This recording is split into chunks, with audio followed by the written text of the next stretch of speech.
నమస్తే. నవలా శీర్షిక కలగంటినే చెలి. రచన సన్నిహిత్ గారు. చదువుతున్నది రాధిక.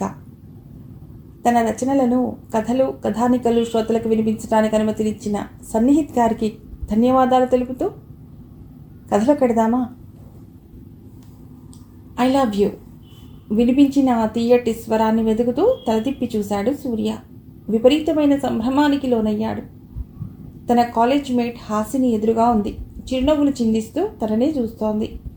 తాను విన్నది నిజమేనా అన్న డైలమాలో ఉన్నాడు సూర్య.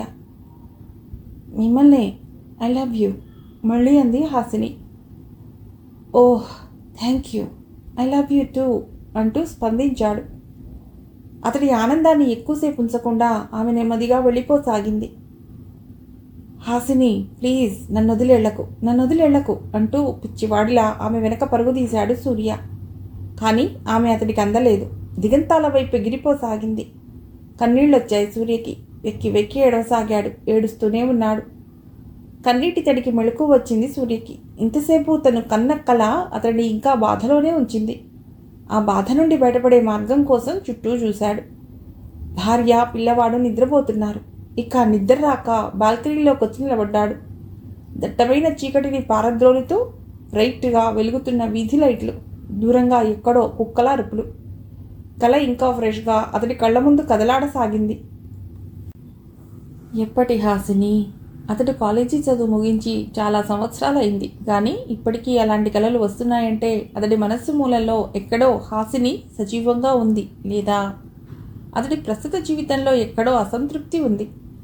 అతడి మనస్సు ప్రేమ కోసం అంతరాంతరాల్లో అరులు చాస్తోంది అన్నమాట. ప్రేమరాహిత్యం, ఎంతోమందిని అంతర్లీనంగా వేధిస్తున్న ప్రేమరాహిత్యం. ఈ విషయాలన్నీ మనకు అర్థం కావాలంటే అతడి విద్యార్థి దశను ఒక్కసారి మనం చూసి రావాలి. అప్పుడప్పుడే తెల్లవారుతోంది. వెచ్చటి భానుకిరణాలు చుట్టూమనిపిస్తున్నాయి. రాత్రంతా నిద్రపోయి విశ్రాంతి తీసుకుంటున్న సూర్య భగవానుడు ఏమో ఉత్సాహంతో లోకాన్ని ఏలటానికన్నట్టు కొండకోనల వెనక నుండి పైకి వచ్చేస్తున్నాడు. ఉత్తరాంధ్రలో ఒక అందమైన పల్లెటూరు. ఆ ఊళ్ళో ఒక అందమైన పెంకుటిల్లు. ఆ ఇంటి పెరట్లో బావి దగ్గర పళ్ళు తోముకుంటున్నాడు సూర్యం. అతడి పూర్తి పేరు సూర్యనారాయణ. అందరూ సూర్యం అని పిలుస్తారు. మరీ దగ్గర వాళ్ళు సూర్యుడు అని పిలుస్తారు. ఆ ఊరికి 5 కిలోమీటర్ల దూరంలో ఉన్న మండల హెడ్ క్వార్టర్స్లో ఉన్న జూనియర్ కళాశాలలో ఇంటర్మీడియట్ మొదటి సంవత్సరం విద్యార్థి అతడు. తెలుగు మీడియం కళాశాల అది. ఎంపీసీ గ్రూప్ అతడిది. కాలకృత్యాలు పూర్తవగానే దేవుడికి పూజ చేసుకుని కొంచెం చద్దన్నం తిని పుస్తకాల బ్యాగ్ భుజాన వేసుకున్నాడు. అతడి తల్లిదండ్రులు, 2 చెల్లెళ్ళు ఇంకా నిద్రపోతున్నారు. వాళ్ళకి డిస్టర్బెన్స్ అవ్వకుండా మెయిన్ డోర్ తలుపు దగ్గరగా వేసి బయటికి వచ్చాడు. గోడ పక్కగా ఉన్న సైకిల్ తీసుకుని రోడ్డెక్కాడు. నెమ్మదిగా సైకిల్ తొక్కుతూ ఆలోచించసాగాడు. రాత్రి తల్లిదండ్రుల మధ్య జరిగిన సంభాషణ అతడికి పదే పదే గుర్తుకొస్తోంది. పిల్లాడు కాలేజీ చదువులోకి వచ్చాడు, ఖర్చు పెరిగిపోతోంది అంది తల్లి. అవును, అదే నేను ఆలోచిస్తున్నాను. పైగా వాడు తీసుకున్నది మ్యాథ్స్ గ్రూప్. పుస్తకాలకి బోలెడంత అవుతోంది. ట్యూషన్ కూడా జాయిన్ అయ్యాడు. నిట్టూర్చాడు తండ్రి. ఏం చేద్దాం? చేసేదేముంది? ఇంటర్ చదువు పూర్తి కాగానే అక్కడితో ఆపించేద్దాం. ఏదైనా చిన్న జాబ్ చూసుకోమని చెప్దాం. ఉద్యోగం చేస్తూ చదువుకుంటాడు, లేకపోతే లేదు. సరేలేండి, అలాగే చేద్దాం అంది తల్లి. వాళ్ళ మాటలు పదే పదే గుర్తుకొస్తున్న కొద్దీ బాధగా అనిపించింది సూర్యానికి. ఆ సరస్వతీదేవి కటాక్షం వల్ల చదువు అబ్బింది తనకి. ఒక్కసారి పాఠం వింటే మర్చిపోడు తను. బుద్ధిగా చదువుకునే తనని టీచర్లు కూడా ఎంతో ఇష్టపడతారు, బాగా ప్రోత్సహిస్తుంటారు. అలాంటిది తల్లిదండ్రులకి మాత్రం తను చదువుకుని పైకి రావటం ఇష్టం లేదు. ఇదెక్కడి విడ్డూరం? కాలేజీ వచ్చింది. ఆలోచనలను పక్కన పెట్టి సైకిల్ దిగి స్టాండ్లో పెట్టాడు. బ్యాగ్ తీసుకుని క్లాస్ రూమ్ వైపు కదిలాడు. ప్రతిరోజు పొద్దున్న 6 గంటల నుండి ట్యూషన్ ఉంటుంది. కాలేజీలో పాఠాలు బోధించే టీచర్లు కొంచెం ముందొచ్చి ట్యూషన్ చెప్తుంటారు. 8 గంటల దాకా ట్యూషన్ ఉంటుంది. ఆ తర్వాత రెగ్యులర్ కాలేజీ ప్రారంభమవుతుంది. మధ్యాహ్నం దాకా క్లాసులు జరుగుతాయి. లంచ్ బ్రేక్ తర్వాత పెద్దగా క్లాసులు ఏమీ ఉండవు. అవే తరగతి గదులు వేరే గ్రూప్ విద్యార్థులకి కేటాయించబడతాయి. పొద్దున్న సైన్స్ గ్రూప్ వాళ్ళకి, మధ్యాహ్నం ఆర్ట్స్ గ్రూప్ వాళ్ళకి అన్నమాట. చిన్న కాలేజీ కావడంతో ఆ అడ్జస్ట్మెంట్ చేయబడింది. సూర్యం వెళ్ళేటప్పటికీ మ్యాథ్స్ లెక్చరర్ లెసన్ ప్రారంభించారు. సైలెంట్గా వెనక బెంచిలో కూర్చుని పాఠం వినటంలో మునిగిపోయాడు సూర్యం. 7 గంటలవుతుండగా లేచారు పార్వతమ్మ, శంకరం. సూర్యం తల్లిదండ్రులు వాళ్ళు. పార్వతమ్మ గృహిణి, శంకరం అదే ఊళ్ళో ఉన్న ప్రైమరీ స్కూల్లో టీచర్. సూర్యం తర్వాత ఉన్న ఆడపిల్లలిద్దరూ, ఒకరు 9వ తరగతి, ఇంకొకరు 6వ తరగతి. అక్కడే హై స్కూల్లో చదువుతున్నారు. ఒకరు సుమతి, ఇంకొకరు శ్రీవల్లి. చాలా ఒద్దికైన అమ్మాయిలు. తల్లిదండ్రుల మాట జవదాటరు. అన్నయ్య అంటే మహాభయం, ఎప్పుడూ చదవమని చంపుతూ ఉంటాడని. పార్వతమ్మ భర్త చేతికి టీ అందిస్తూ, పెద్దది వయసుకు వస్తోంది, కొంచెం జాగ్రత్త పడాలి మనం అంది. సరేలేవై, ఇప్పటి నుండే భయం ఎందుకు, చూద్దాం, ఇంకా టైం ఉందిగా అన్నాడు. అలా అనుకుంటే ఎలాగండి, ఆడపిల్లలు ఎదగటం ఎంతసేపు అంటూ వంటగదిలోకి వెళ్ళిపోయింది. లేచి స్కూల్కి వెళ్ళటానికి రెడీ అవ్వసాగాడు శంకరం. సుమతి, శ్రీవల్లి కూడా రెడీ అయి కూర్చున్నారు. వాళ్ళందరికీ అప్పుడే చేసిన టిఫిన్ ఏదో పెట్టింది పార్వతమ్మ. అది కాస్త తిని ఎవరి దారిన వాళ్ళు పోయారు. తర్వాత ప్రశాంతంగా మిగతా ఇంటి పనులు చేసుకోవటంలో మునిగిపోయింది పార్వతమ్మ. ఏరా, లంచ్ తెచ్చుకున్నావా అడిగారు ఫ్రెండ్స్. సూర్యం అవును కాదు అన్నట్టు తలూపాడు. అప్పటికే మధ్యాహ్నం 1 గంట దాటింది. కడుపులో పేగులు కరకరలాడుతున్నాయి. పొద్దున తిన్న చద్దన్నం ఎప్పుడో జీర్ణమైపోయింది. సరే, మాతో పాటు తిందువు గానిరా అన్నారు. లేదురా, నేను ఇంటికి వెళ్ళాక తింటాను అని తప్పించుకున్నాడు. సైకిల్ ఎక్కి బయలుదేరాడు. మళ్ళీ ఆలోచనల పరంపర. 10వ క్లాస్లో చాలా మంచి మార్కులు వచ్చినప్పుడు అందరూ అతన్ని అభినందించారు. నువ్వు చాలా గొప్పోడివి అయిపోతావురా అని పొగిడారు. చాలా సంతోషపడ్డాడు. భవిష్యత్ అంతా రంగులమయంగా ఉంటుందని ఊహించుకున్నాడు. కానీ ఇంకా ఇప్పటికీ వర్తమానంలోనే ఉన్నాడు. ఆ అందమైన భవిష్యత్తులోకి ఇంకా అతడు ప్రవేశించలేదు.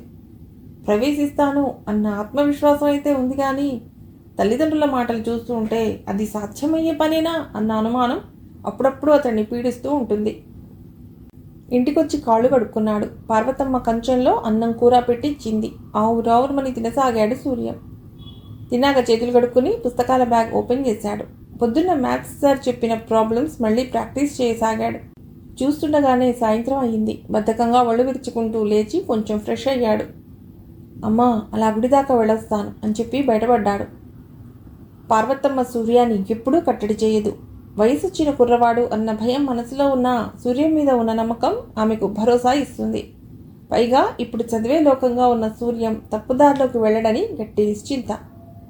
నడుస్తున్నాడు సూర్యం. ఊరు దాటగానే పెద్ద చెరువు ఉంటుంది. దాని గట్టు మీదుగా నడిచి వెడితే అవతల వైపు శివుడి గుడి ఉంది. ఆ గుడి అంటే సూర్యానికి చాలా ఇష్టం. వీలున్నప్పుడల్లా అక్కడికి వెడుతూ ఉంటాడు. ప్రశాంతమైన ఆ కోనేటి గట్టున కూర్చుని ఏదో ఒక పాట పాడుకుంటూ ఉంటాడు. సూర్యం గుడిలోకి వెళ్ళగానే పూజారి గారు, బాబు బాగున్నావా అంటూ ఆప్యాయంగా పలకరించారు. బాగున్నానండి అని చేతులు జోడించి నమస్కరించాడు. లోపల శివుడి విగ్రహం దేదీప్యమానంగా వెలుగుతోంది. భక్తిగా దండం పెట్టుకుని, నా చదువుకు సహకరించు తండ్రి అని వేడుకున్నాడు. గుళ్ళో నుండి బయటకొచ్చి చెరువు గట్టుపైన కూర్చున్నాడు. చల్లగా వీస్తున్న గాలి ఆహ్లాదంగా ఉంది. నీటి ఉపరితలం మీద కదులుతున్న చిన్న చిన్న అలలు లయబద్ధంగా చప్పుడు చేస్తున్నాయి. ఒక దొంగ కొంగ వంటికాలి మీద జపం చేస్తూ చేపల కోసం ఎదురు చూస్తోంది. కనుచూపు మేర వ్యాపించి ఉన్న పచ్చటి పొలాలు, వాటిలో నుండి నడిచి వస్తున్న రైతు జనం, పడమటి కొండల్లోకి దిగిపోతున్న సూర్యుడు, ఆకాశంలో సంజకెంజాయ, గుంపులుగా ఎగురుతూ తమ గూళ్లకు సాగిపోతున్న పక్షులు, దూరంగా రోడ్డుపైన పడుతూ లేస్తూ సాగిపోతున్న ఎర్ర బస్. తరలిరాద తనే వసంతం, తన దరికి రాని వనాల కోసం. పాట అప్రయత్నంగా సూర్యం నోటి నుండి జాలువారింది. ఆ శబ్దానికి తపోభంగమైన కొంగ ఎగిరిపోయింది. అప్పటిదాకా ఒడ్డున ఉన్న కప్ప ఒకటి నీళ్లలోకి దూకింది. చెరువులో చిట్టీలలు వృత్తాకారంలో. నవ్వుకున్నాడు సూర్యం. దీపాలు పెట్టే వేళవుతుండటంతో నెమ్మదిగా ఇంటి మొహం పట్టాడు. ఇంటికొచ్చాక చెల్లెళ్లతో పాటు చదువుకోవటానికి కూర్చున్నాడు. అన్నయ్య, నాకు సైన్స్లో కొన్ని డౌట్స్ ఉన్నాయి, చెప్పవా అని అడిగింది సుమతి. వెంటనే ఆమె బుక్ తీసుకుని వివరంగా అన్నీ చెప్పాడు. నిజానికి అతడి చెల్లెళ్ళు అదృష్టవంతులు. సబ్జెక్ట్లో ఏ డౌట్ ఉన్నా వెంటనే అన్నయ్యని అడిగి నివృత్తి చేసుకుంటారు. అలా అందరికీ అవకాశం ఉండదు కదా. కాసేపట్లో శంకరం వచ్చాడు. పార్వతి, పార్వతి అని పిలుస్తూ హడావిడి చేస్తున్నాడు. సాయంత్రం స్కూల్ అవ్వగానే తిన్నగా ఇంటికి రాడు. తన స్థాయి మిత్రులతో ప్రపంచ సమస్యలన్నీ తీవ్రంగా చర్చించి ఇంటికి వస్తాడు. వాళ్ళు చెప్పే బోడి సలహాలని ఇంట్లో వాళ్ళ మీద ప్రయోగిస్తాడు. అబ్బబ్బా, ఉండండి వస్తున్నాను అంటూ వంటగదిలో నుండి కొంగుతో చేయి తుడుచుకుంటూ వచ్చింది. ఏం చేస్తున్నారు వీళ్ళు అని పిల్లల గురించి అడిగాడు. ఏముంది, రోజులాగే కూర్చుని చదువుకుంటున్నారు అని చెప్పింది. ఆహా అలాగా అని చేతిలోని కూరగాయల సంచి ఆమెకు అందిస్తూ మా క్లాస్ పిల్లలు తెచ్చారు అని చెప్పాడు. ఆ సంచి తీసుకుని వంటింట్లోకి వెళ్ళిపోయింది పార్వతమ్మ. రిలాక్స్గా కుర్చీలో వాలి చదువుతున్న పిల్లల్ని గమనించసాగాడు శంకరం. తండ్రి తమని గమనిస్తున్నాడని మరింత శ్రద్ధగా చదవసాగారు పిల్లలు. వీళ్ళని ఎలా చదివించాలరా భగవంతుడా అని ఆలోచిస్తున్నాడు. సూర్యంని ఇంటర్తో ఆపించేయాలి. ఆడపిల్లలు ఇద్దరికి 10వ క్లాస్ దాటాక మంచి సంబంధాలు చూసి పెళ్ళిళ్ళు చేసేయాలి. సూర్యం ఏదో ఒక చిన్న జాబ్లో జాయిన్ అయితే అతడి ఆదాయం తనకి వేడినీళ్ళకి చన్నీళ్లలా సరిపోతుంది. కుటుంబం ఏ ఇబ్బంది లేకుండా గడిచిపోతుంది అనుకున్నాడు. తండ్రి మధ్యలో కదులుతున్న ఆలోచనలు చదవలేని సూర్యం ముందున్న పుస్తకాన్ని మాత్రం కసిగా చదవసాగాడు. శంకరం అనుకున్నట్టే వాళ్ళ భవిష్యత్తు ఉంటుందా? ఏమో, కాలమే సమాధానం చెప్పాలి. సూర్యం, నిన్ను కెమిస్ట్రీ సార్ పిలుస్తున్నారు చెప్పాడు ఫ్రెండ్. ఎందుకు రమ్మన్నారో అనుకుంటూ బాదరాగా ఆయన దగ్గరికి వెళ్ళాడు సూర్యం. కెమిస్ట్రీ ల్యాబ్లో ఒక మూల ఉంటుంది ఆయన సీట్.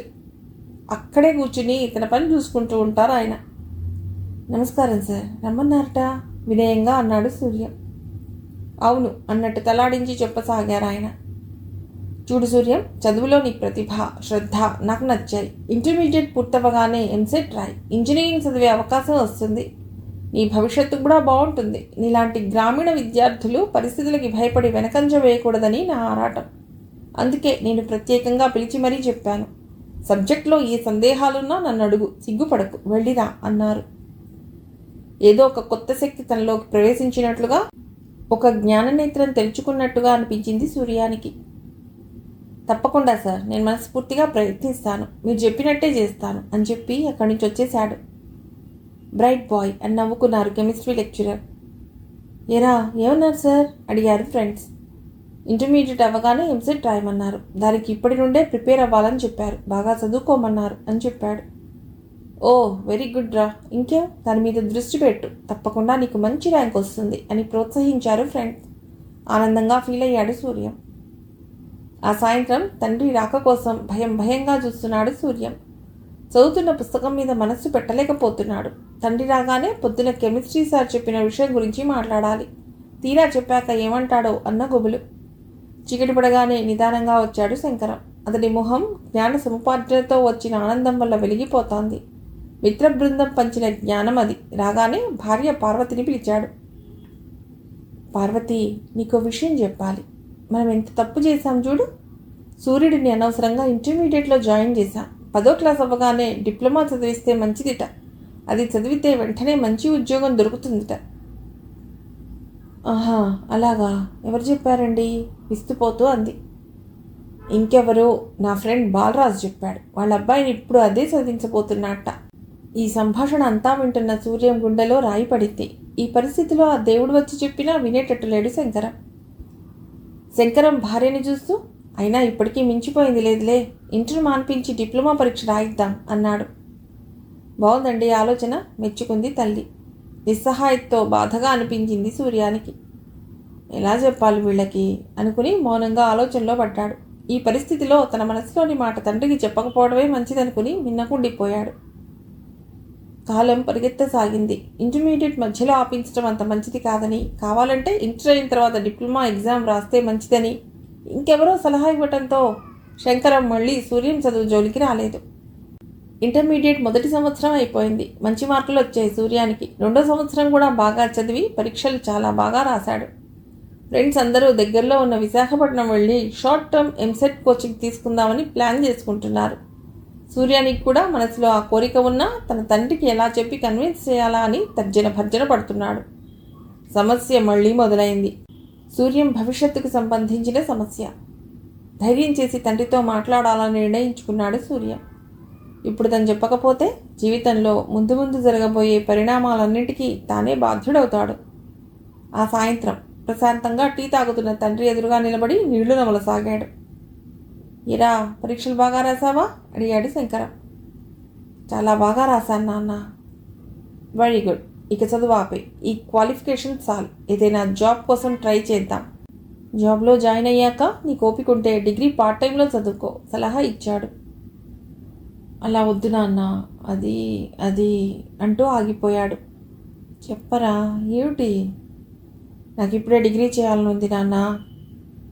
ఆహా, అలాగా. ఇప్పుడు నువ్వు డిగ్రీ చేసి ఏం పీకుతావు?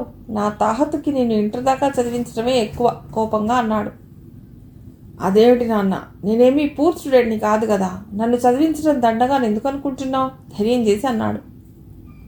ఏంట్రా నాకే ఎదురు చెప్తున్నావు? నువ్వు చదువులో పూర్ కాకపోవచ్చు, కానీ నేను జీవితంలో పూర్. నా సత్తా ఇంతే, గుర్తుంచుకో.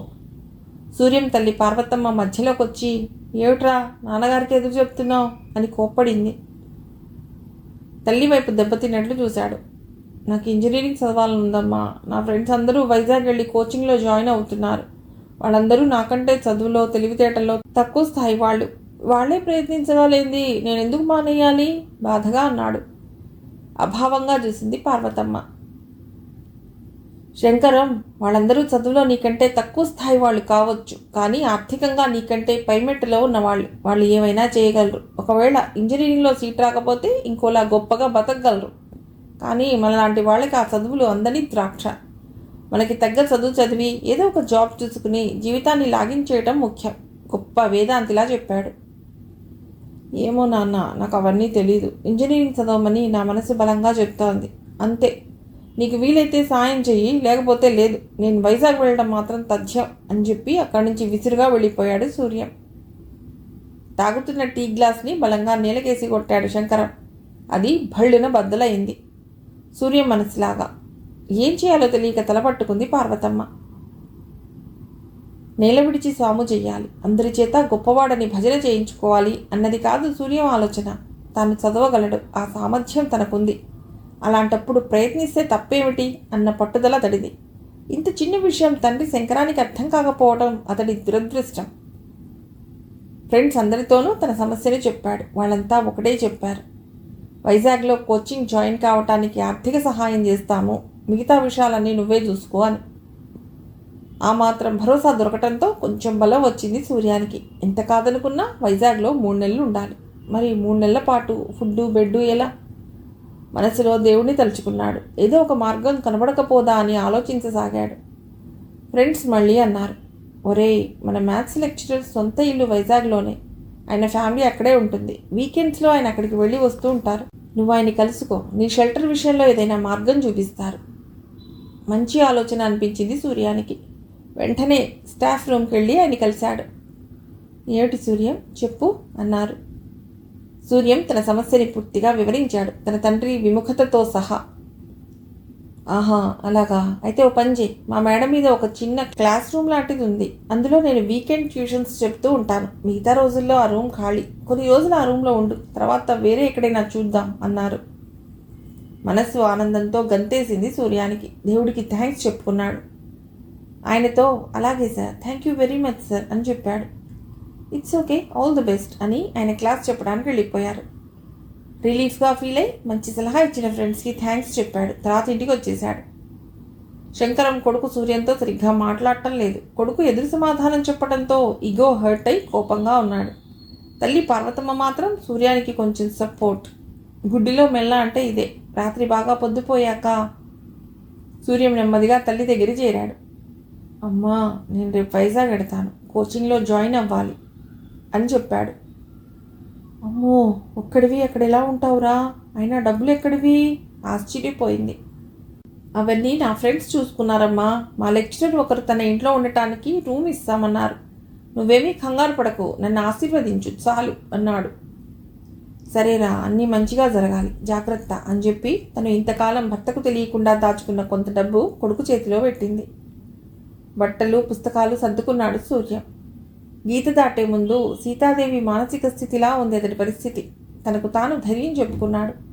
తెల్లారాక ఫ్రెష్ అయి నిద్రపోతున్న తల్లిదండ్రుల కాళ్ళకి దండం పెట్టాడు. ఇంట్లో నుంచి బయటపడి ఫస్ట్ బస్సు ఎక్కాడు. ఇక అతడు తన గమ్యాన్ని చేరగలడో లేదో అన్నది ఆ భగవంతుడే నిర్ణయించాలి. వైజాగ్లో అడుగుపెట్టగానే సూర్యానికి కలిగిన మొట్టమొదటి ఫీలింగ్, అమ్మో, ఇంత పెద్ద నగరమా అని. తన ఊరు ఈ వైజాగ్లా మారాలంటే కొన్ని దశాబ్దాలు పడుతుందనుకున్నాడు. మ్యాథ్స్ సార్ ఇంటెంటర్స్ వాడని వీళ్ళని అడిగి కనుక్కున్నాడు. వెళ్ళేటప్పటికీ ఆయన ఇంట్లోనే ఉన్నారు. రా సూర్యం అని ప్రేమగా ఆహ్వానించారు. నమస్కారం సార్ అన్నాడు సూర్య. ఆయన సూర్యాన్ని తీసుకెళ్లి మేడ మీద రూమ్ చూపించారు. చాలా చిన్న రూమ్ అది. అందులో గోడకి బ్లాక్ బోర్డు ఉంది. విద్యార్థులు కూర్చోవడానికి వేసిన బెంచీలు వరుసగా ఉన్నాయి. ఈ రూమ్లో కొన్ని రోజులుండు. తక్కువలో ఎక్కడైనా రూమ్ దొరికితే అప్పుడు మారుదువు కానీ. కింద కామన్ బాత్రూమ్ ఉంది, అది వాడుకో అని చెప్పారు ఆయన.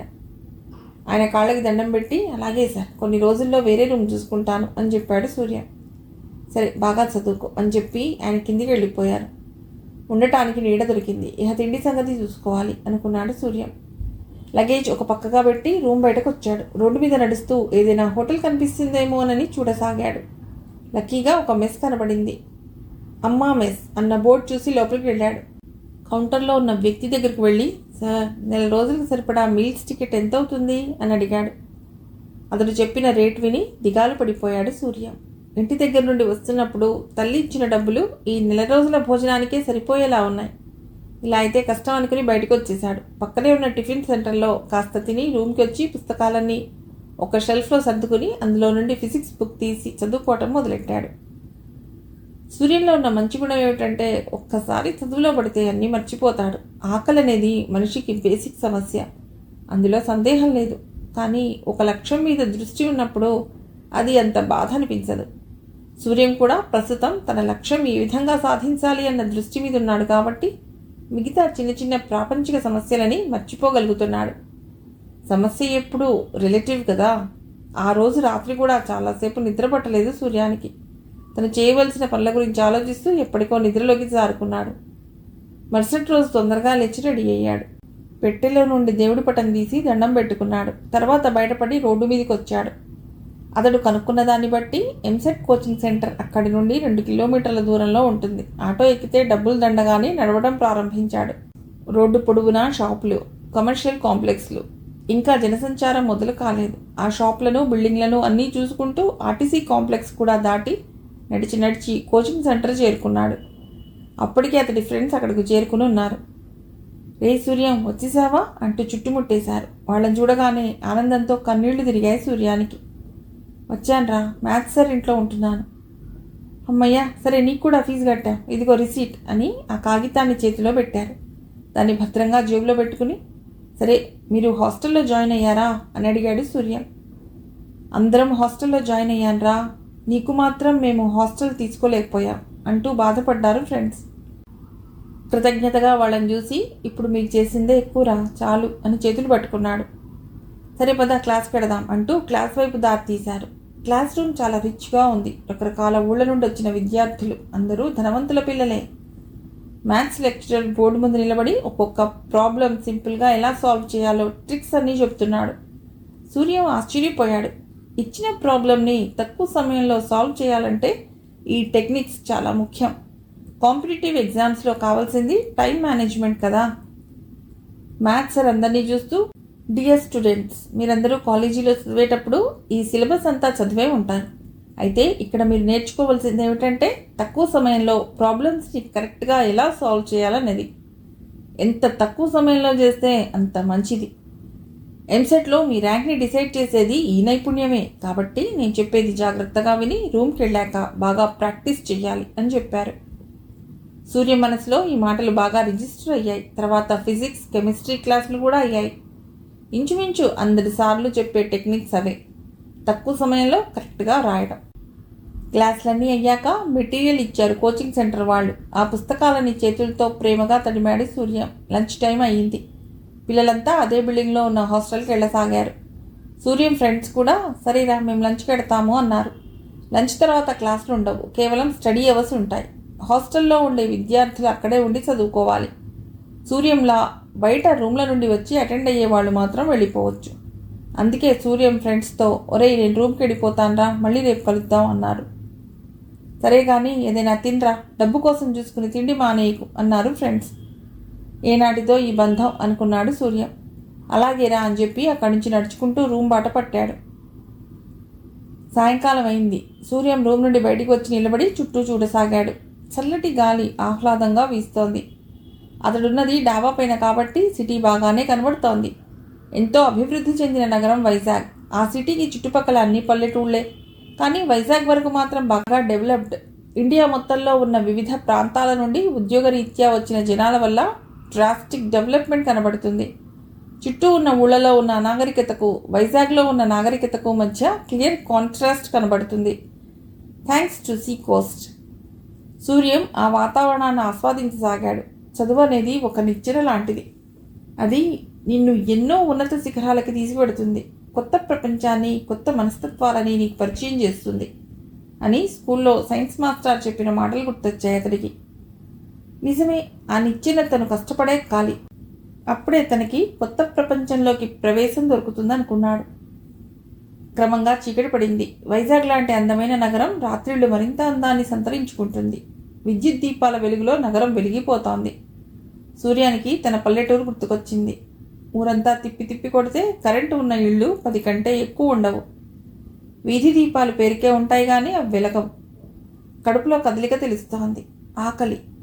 ఎప్పుడో పొద్దున కోచింగ్ సెంటర్కి నడిచి వెడుతూ తిన్న టిఫిన్ అరిగిపోయి చాలాసేపు అయింది.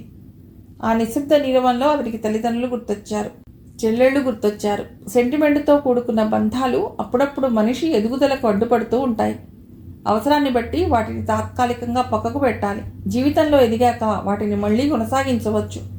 సెంటిమెంట్కి ప్రాధాన్యత ఇచ్చి ఎదగకపోవడం ఇంకా తప్పు కదా. ఆలోచనల్ని పక్కకు నెట్టి స్నానానికి వెళ్ళాడు. అమ్మ మెస్ రష్గా ఉంది. టోకెన్ తీసుకుని ఒక మూల సీట్లో కూర్చున్నాడు సూర్యం. సర్వర్ వచ్చి ప్లేట్ పెట్టాడు. దానివైపు చూశాడు సూర్యం.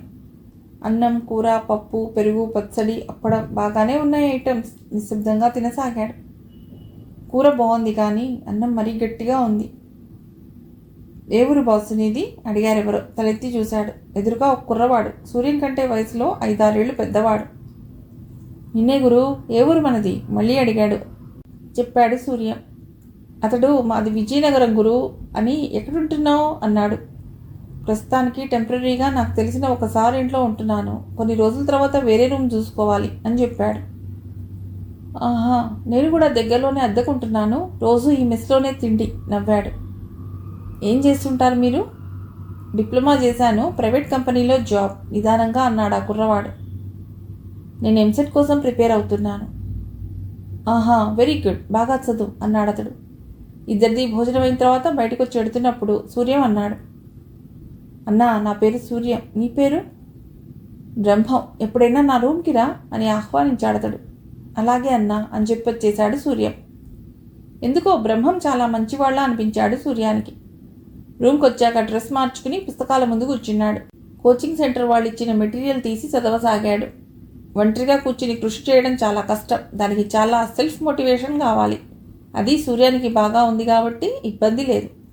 చాలాసేపు చదువుకున్నాక రిలీఫ్ కోసం రూమ్ బయటకు వచ్చి గాలి పీల్చుకోసాగాడు. కింద పోర్షన్లో ఉన్న మ్యాథ్స్ సార్ దంపతులు మాట్లాడుకుంటున్న మాటలు గాలివాటన లీలగా వినిపించాయి. మ్యాథ్స్ సార్ భార్య అంటోంది, ఏమిటండి మీరేమో పెద్ద దానకరుండిలా ఆ అబ్బాయిని తీసుకొచ్చి పెట్టారు, ఇంకా ఎన్నాళ్ళు ఉంటాడు? పోనీలేవే, పేద కుర్రవాడు, రూమ్ చూసుకుని త్వరలోనే పెడతాడులే. ఏమో, మన కామన్ టాయిలెట్ వాడుతున్నాడు. క్లీన్ చేసేది మనమే కదా, కరెంటు బిల్లు కూడా పెరుగుతుంది కదా. అవును, కొన్ని రోజులు చూద్దాం, తర్వాత నెమ్మదిగా చెప్తాను అన్నారు మ్యాథ్స్ సార్. మనసంతా చేదుగా అనిపించింది సూర్యానికి. కానీ వాస్తవం అదే కదా.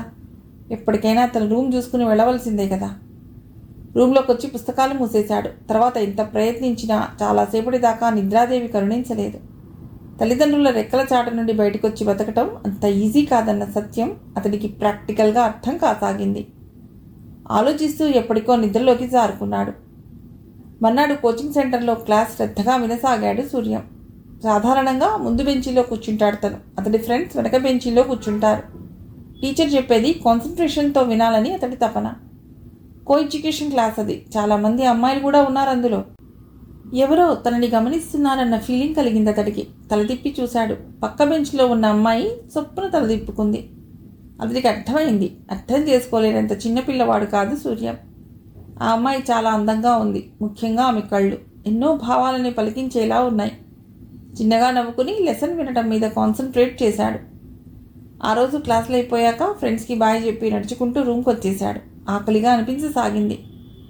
2 బిస్కెట్లు తిని నీళ్లు తాగాడు. ఆకలి బాధ కొంచెం తగ్గింది. పుస్తకాలు తీసి ఆ రోజు చెప్పిన పాఠాలు చదవసాగాడు. రాత్రి తను విన్న మాటలు గుర్తుకు రాసాగాయి. వేరే రూమ్ చూసుకోవాలనుకున్నాడు. గుచ్చుకుంటున్న 2 కళ్ళు గుర్తొచ్చాయి. తన మీద తనకే జాలేసింది సూర్యానికి. వయస్సు చేస్తున్న అల్లరి. సమస్య మనసుది కాదు, వయస్సుది. అందుకే ఒళ్ళు అదుపులో పెట్టుకోవాలనుకున్నాడు. ఇంజనీరింగ్ లాంటి పెద్ద చదువు మనలాంటి వాళ్ళకి అవసరమా అన్న తండ్రి మాటలు గుర్తొచ్చాయి. తండ్రిని ఎదిరించి ఇక్కడికి రావటం అందుకేగా. అలాగే ప్రేమ అనేంత పెద్ద సౌఖ్యం తనలాంటి సామాన్య మనుషులకు అవసరమా అని తనని తానే ప్రశ్నించుకున్నాడు. అనవసరం అన్న సమాధానం అతడి విచక్షణిచ్చింది. రిలీఫ్గా ఫీల్ అయ్యాడు. లగ్జరీ లైఫ్ ఈ రోజుల్లో చాలామందికి సులభంగా దొరుకుతోంది. కానీ సూర్యం లాంటి వాళ్ళకి అది అందని ద్రాక్ష. మంచి తిండి, మంచి బట్ట, ఎంటర్టైన్మెంట్ ఇవన్నీ కావాలంటే సామాన్యుడు కొంచెం కష్టపడాలి, కొన్ని త్యాగాలు చేయాలి. సూర్యం పరిస్థితి అంతే. ప్రతిరోజు పొద్దున టిఫిన్ చేసి మళ్ళీ రాత్రిళ్ళు మాత్రమే భోంచేస్తున్నాడు. డబ్బులు ఆదా చేయాలని అతడి ఆలోచన. ఒక్కోసారి మూడు లేకపోతే రాత్రిళ్ళు కూడా భోంచేయడు. చదువు మీద దృష్టి పెట్టి ఆకలి మర్చిపోవటానికి ప్రయత్నిస్తాడు. రాత్రి అమ్మ మెస్కి వెళ్ళాడు. అప్పటికే బ్రహ్మం వచ్చి భోంచేస్తున్నాడు. సూర్యాన్ని చూసి, రా బ్రదర్, కనబట్టం లేదు ఈ మధ్య అన్నాడు. అప్పుడప్పుడు వస్తున్నా అన్నా. ఏమిటి డల్గా ఉన్నావు? ఏదైనా ప్రాబ్లమా? అవునన్నా, వేరే రూమ్ చూసుకోవాలి. ఇప్పటికిప్పుడు ఎక్కడ దొరుకుతుంది వేరే రూమ్? పైగా అడ్వాన్స్ ఇవ్వడానికి నా దగ్గర డబ్బులు కూడా లేవు బాధగా అన్నాడు సూర్యం. ఓ ఇంతేనా? దానిదేముంది, నా రూమ్లోకి వచ్చి. నేను ఎలాగూ ఒక్కడే ఉంటాను, నువ్వు వస్తే నాకు కూడా కంపెనీ ఉంటుంది ఎంతో అభిమానంగా అన్నాడు బ్రహ్మం. సంతోషంగా అనిపించింది సూర్యానికి. మనుషుల్లో ఇంకా మానవత్వం ఉంది అన్న నమ్మకం పెరిగింది. అలాగే అన్న, త్వరలోనే నీ రూమ్కి మారిపోతాను అన్నాడు. సరదాగా కబుర్లు చెప్పుకుంటూ ఇద్దరూ భోజనం ముగించారు. ఒక్కోసారి మనకు తెలియకుండా తప్పులు చేస్తూ ఉంటావు. సూర్యం ఇప్పుడు తీసుకున్న నిర్ణయం కూడా అలాంటిదే. తర్వాతి రోజు మ్యాథ్స్ సార్ని కలిసి చెప్పాడు సూర్యం. సార్, నాకు వేరే రూమ్ దొరికింది, అక్కడికి మారిపోతాను అని. వెరీ గుడ్ రా అని నవ్వేశారు ఆయన. ఆయన కాళ్ళకు దండం పెట్టి, ఎక్కడో పల్లెటూరు నుండి వచ్చిన నాకు ఇంత ఆశ్రయం ఇచ్చారు సార్, మీ మేలు నా జీవితాంతం గుర్తుపెట్టుకుంటాను అన్నాడు సూర్యం. పర్వాలేదురా, అన్ని పెద్ద మాటలు ఎందుకు? నువ్వు బాగా చదివి ఎంసెట్లో మంచి ర్యాంక్ సాధించు, అదే నాకు నువ్వు ఇచ్చే గురుదక్షిణ అన్నారు. అలాగే సార్, నా సాయశక్తులా కృషి చేసి సాధిస్తాను అని సెలవు తీసుకుని లగేజ్తో బ్రహ్మం రూమ్కి షిఫ్ట్ అయ్యాడు సూర్యం. విశాలమైన కాంపౌండ్ లోపల ఉన్న పెద్ద ఇల్లు అది. గ్రౌండ్ ఫ్లోర్ మీద ఫస్ట్ ఫ్లోర్తో చాలా పోర్షన్స్ ఉన్నాయి. అన్ని పోర్షన్స్లోనూ అద్దెకున్న వాళ్లే ఉన్నారు. ఓనర్స్ ఎక్కడో దూరంగా వేరే ఇంట్లో ఉంటారట. ఆ కాంపౌండ్ లోపల చిన్న చిన్న పూల మొక్కలు ఉన్నాయి, మల్లె మందారం లాంటివి. ఒకవైపు బావి ఉంది, దాన్ని ఆనుకుని కొబ్బరి చెట్టు టీవీగా నిలబడి ఉంది. వాటికి వెనక్గా కామన్ బాత్రూమ్లు, టాయిలెట్స్. అద్దెకున్న వాళ్ళందరూ మధ్యతరగతి వాళ్లే. లోపల ఆవరణ చాలా అందంగా ప్రశాంతంగా ఉంది. బ్రహ్మం మేడపైన పోర్షన్లో ఉంటాడు. ఒక చిన్న ఫ్యామిలీ ఉండటానికి సరిపోయే పోర్షన్ అది. 2 గదులు. ముందు గదిలో బట్టలు, సామాన్లు ఉన్నాయి. వెనక గదిలో వంట చేసుకునే సరంజామా అంతా ఉంది. పర్వాలేదు, ఇద్దరికి చక్కగా సరిపోతుంది. సూర్యం రూమ్ అంతా చూస్తూ, బాగుందన్న రూమ్, పెళ్లి చేసుకుంటే నీకు వదినకు సరిపోతుంది అన్నాడు. అవును బ్రదర్, ఆ ఉద్దేశంతోనే తీసుకున్నాను. నువ్వెలాగూ ఉండేది 3 నెలలేగా, తర్వాత వెళ్ళిపోతావుగా, ఏమీ పర్వాలేదులే అన్నాడు బ్రహ్మం. సంతోషపడ్డాడు సూర్యం. ఇంత విశాలమైన వైజాగ్ నగరంలో దొరికిన మొదటి మిత్రుడు అతడు. ఇదంతా భగవంతుడి దయ అనుకున్నాడు. సామాన్లన్నీ ఒక పక్కగా సర్దుకున్నాడు. వంట చేసుకునే అవకాశం ఉంది కాబట్టి మెస్కి వెళ్ళకపోయినా పర్వాలేదు. బ్రహ్మంతో అదే అన్నాడు. అన్నా, వంట సామాగ్రి ఎలాగూ ఉంది కదా, ఏదో ఒకటి మనమే వండుకుందాం అని. నాకు బద్ధకం బ్రదర్, అందుకే మెస్కి వస్తున్నాను. నువ్వు సాయం చేస్తానంటే అలాగే చేద్దాం అన్నాడు బ్రహ్మం. ఆ సాయంత్రమే మార్కెట్కి వెళ్ళి బియ్యం, కూరగాయలు కొనుక్కున్నారు. చీకటి పడ్డాక అన్ని పోర్షన్స్లోనూ లైట్లు వెలిగాయి. సంసారుల సందడి మొదలైంది. అలాంటి కుటుంబాల మధ్య బ్రహ్మచారులకి రూమ్ ఇవ్వటం నిజంగా గ్రేటే. వంట చేసుకోసాగారు ఇద్దరు. సూర్యం కూరలు తరిగి పెట్టాడు, బియ్యం కడిగి స్టవ్ మీద పెట్టాడు. ఆ తర్వాత మిగతా వంటంతా బ్రహ్మం చేశాడు. వంట పూర్తయ్యాక శుభ్రంగా కడుపు నిండా తిన్నారు. చాలా రోజుల తర్వాత సంతృప్తిగా భోంచేసిన ఫీలింగ్ కలిగింది సూర్యానికి. తిన్నాక అంట్లు సింక్లో పడేసి చాప మీద నడుము వాల్చారు. నిద్ర కళ్ళల్లోకి కూరుకురాసాగింది సూర్యానికి. అలాగే వాలి నిద్రపోయాడు. అర్ధరాత్రి దాటాక మెళుకు వచ్చి చూస్తే పక్కన బ్రహ్మం లేడు. ఏ బాత్రూమ్కో వెళ్ళుంటాడనుకుని పక్కకు తిరిగి నిద్రపోయాడు. అరగంట తర్వాత వచ్చిన బ్రహ్మం చాప మీద వాలి క్షణాల్లో గురకపెట్టసాగాడు. కోచింగ్ సెంటర్కి వెళ్ళటం, శ్రద్ధగా పాఠాలు విని రావటం, వంట చేసుకుని తినటం, చదువుకోవటం, ఇదే దినచర్యగా మారిపోయింది సూర్యానికి. ఫుడ్డు బెడ్డు లాంటి బేసిక్ సమస్యలు తీరటం వల్ల చదువు మీద పూర్తిగా కాన్సన్ట్రేట్ చేయగలుగుతున్నాడు. 2 సంవత్సరాలు ఇంటర్ కాలేజీలో చదువుకున్న దానికి ఇక్కడ కోచింగ్ సెంటర్లో చెప్తున్న దానికి చాలా తేడా కనిపించసాగింది. ఎంసెట్లో ర్యాంక్ ఎలా తెచ్చుకోవాలి అన్న దిశగానే ట్రైనింగ్ ఇవ్వబడుతోంది. ఏది ఏమైనా ఇదొక కొత్త అనుభవం సూర్యానికి. కోచింగ్ సెంటర్ నుండి రాగానే కాళ్ళు చేతులు కడుక్కుని టవల్తో మొహం తుడుచుకుంటూ రూమ్ బయటకు వచ్చాడు సూర్యం. బ్రహ్మం ఆఫీస్ నుంచి ఇంకా రాలేదు. సాయంత్రం 6 దాటాక వస్తాడు. కింద బావి దగ్గర ఎవరో స్త్రీ నీళ్లు తోడుకుంటోంది. చూడటానికి సామాన్యంగా ఉంది, కానీ ఎత్తైన ఆమె వక్షస్థలం సూర్యం దృష్టిని దాటిపోలేదు. వయస్సు 25 ఏళ్ళు ఉండొచ్చు. ముఖాన బొట్టు లేదు. సూర్యం తనని చూస్తున్నాడని ఆమె గమనించింది. కొంచెం సిగ్గుపడ్డట్టు తల ఇంకా దించుకుంది. రాధా, టీ ఇవ్వమ్మా అనెవరో పిలిచారు. వస్తున్నా అన్నయ్య అంటూ బిందె తీసుకుని గబ్బగబ్బా వెళ్ళిపోయింది. ఇంట్లోకి వెడుతూ తిరిగి ఒక చూపు విసిరింది. చురుక్కున తగిలింది సూర్యానికి. తల విదిలించి లోనికొచ్చి పుస్తకాలు ముందేసుకుని చదవటం మొదలెట్టాడు. టీనేజ్లో ఉన్న సూర్యానికి ఇవి కొత్త సమస్యలు. ఎంత తప్పించుకుందామనుకున్నా వాటి ప్రభావం ఉండనే ఉంటోంది. అన్నీ పక్కన పెట్టి తన లక్ష్యాన్ని గుర్తు తెచ్చుకుని చదవటం మీద ధ్యాస పెట్టాడు. ఇప్పుడు తన ఎంసెట్లో ర్యాంక్ తెచ్చుకోకుండా పోతే తండ్రి చెప్పింది నిజమే అవుతుంది. అప్పుడు జీవితాంతం తండ్రి చెప్పినట్టు వినాలి. ఆ ఊహే భయంకరంగా అనిపించింది సూర్యానికి. అలా అని తను ఎంచుకున్న గమ్యం అంత సులభమైనదేమీ కాదు. బోలెడంత పోటీ. సాయంత్రం కావచ్చింది. తలుపు మీద ఎవరో కొడుతుండటంతో వెళ్ళి తీశాడు. ఎదురుగా ఒక అందమైన అమ్మాయి. ఆశ్చర్యపోయాడు సూర్యం. కొంచెం బిడియపడి, ఎవరు కావాలండి అన్నాడు. పక్క రూమ్ సురేష్ గారు కావాలండి. ఆయన రూమ్ లాక్ వేసి ఉంది. కీస్ మీకు ఇచ్చారేమోనని వచ్చాను అంది. లేదండి, నేను కూడా ఈ రూమ్కి కొత్తగా వచ్చాను, నాకు తెలియదు అన్నాడు సూర్యం. వెంటనే ఆమె సురేష్ మొబైల్కి కాల్ చేసింది. అటు నుండి ఏదో సమాధానం వచ్చింది. ఇంకో 10 నిమిషాల్లో ఆయన వస్తారు, అప్పటిదాకా మీ రూమ్లో కూర్చోవచ్చా అని అడిగింది. సూర్యం నీళ్లు నమిలాడు. సూర్యం సమాధానం చెప్పేలోపు లోపలికి వచ్చి కూర్చుంది. ఎందుకు కొంచెం భయంగా అనిపించింది సూర్యానికి. ఆమె నుండి ఒక మత్తైన పర్ఫ్యూమ్ వాసన వస్తోంది. చాలా సెక్సీగా ఉంది. సూర్యం చదువుతున్న పుస్తకాలని గమనించి, ఎంసెట్కి ప్రిపేర్ అవుతున్నారా అని అడిగింది తీయగా. అవునండి అన్నాడు. బ్రహ్మం మీకేమవుతాడు? ఈ మధ్యనే పరిచయం అయ్యాడండి అన్నలాంటోడు. ఆహా, గుడ్, బాగా ప్రిపేర్ అవ్వండి అంది. ఆమె మాటలు కిక్కిచ్చాయి సూర్యానికి. అందమైన అమ్మాయి మాటలు అంత ప్రభావం చూపిస్తాయని తొలిసారి తెలిసింది అతడికి. తర్వాత ఆమె నిశ్శబ్దంగా తన మొబైల్లో ఏదో చూసుకోసాగింది. ఇంతలో సురేష్ వచ్చాడు. ఓకే అండి, నేను పెడతాను, ఆల్ ది బెస్ట్ అని తీయగా చెప్పి వెళ్ళిపోయింది ఆమె. మలయ మారుత వీచిక ఒకటి తనని తాకి నెమ్మదిగా నిష్క్రమించినట్టు ఫీల్ అయ్యాడు. ఆమె ఇంకాసేపు ఉంటే బాగుండేదేమోననుకున్నాడు. తొందరగా వచ్చిన సురేష్ మీద మనసులోనే తిట్టుకున్నాడు. కాసేపట్లో బ్రహ్మ వచ్చాడు. కళ్యాణ్ వచ్చినట్టుంది అన్నాడు. అవునన్నా, నీకెలా తెలిసింది?